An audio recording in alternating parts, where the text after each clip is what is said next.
Майкл Паккарт, мужчина, который уже около 4 десятилетий занимается рыбной ловлей, отличается своим традиционным подходом к добыче лангустов и омаров. Отвергая использование сетей или ловушек, он предпочитает ловить ракообразных исключительно только руками. Майкл уверен, что благодаря этому методу он может отбирать только самые крупные экземпляры. Как обычно, однажды утром судно вместе с мужчиной и его командой отправилось в морское путешествие. Надев гидрокостюм и взяв с собой акваланг, Майкл погрузился в океанские глубины, где глубина достигала почти 11 метров, а видимость – всего 6 метров. Исследуя дно в поисках лангустов, он внезапно ощутил мощный толчок, после чего его окружила полная темнота. Вначале он не мог понять, что произошло, но осознав ситуацию, был потрясен.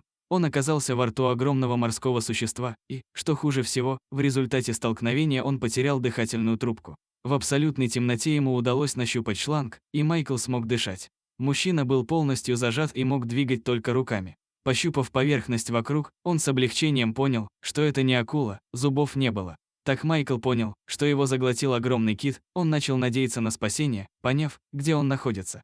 Но вскоре кит начал движение, и надежды мужчины на спасение поубавились. Он готовился ко встрече с судьбой, с иронией размышляя о своей необычной кончине. Тем не менее, кит осознал, что проглотил нечто несъедобное. Майкл почувствовал, как кит встряхнул головой, раскрыл пасть, и он, словно пробка, вылетел наружу. Оказавшись на поверхности воды, он едва верил в свою удачу, осознавая, что остался жив.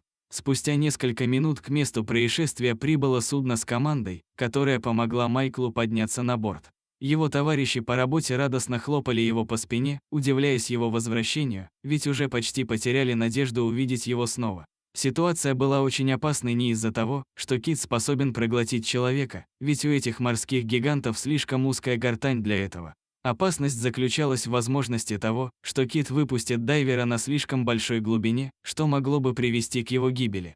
Внутри животного Майкл провел всего 40 секунд, которые казались ему бесконечностью. После инцидента Майкла немедленно отвезли в медицинское учреждение. Весь персонал больницы собрался вокруг необычного пациента. Одна из медсестер даже попросила его подсказать счастливые номера для лотереи. Мужчина делился своими историями, хотя и оставался в больнице лишь несколько часов, так как серьезных повреждений у него не обнаружили, кроме вывиха колена и многочисленных синяков.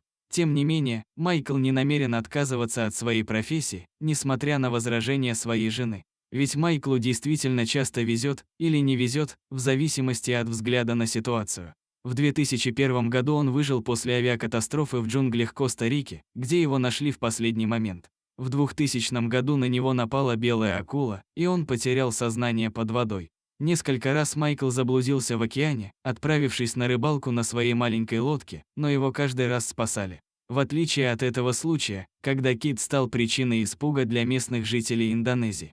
Жена Майкла уверена, что когда-нибудь его удача иссякнет, и он может погибнуть, но мужчина лишь смеется в ответ на ее предостережение. А что думаете вы, это случайное везение или просто судьба?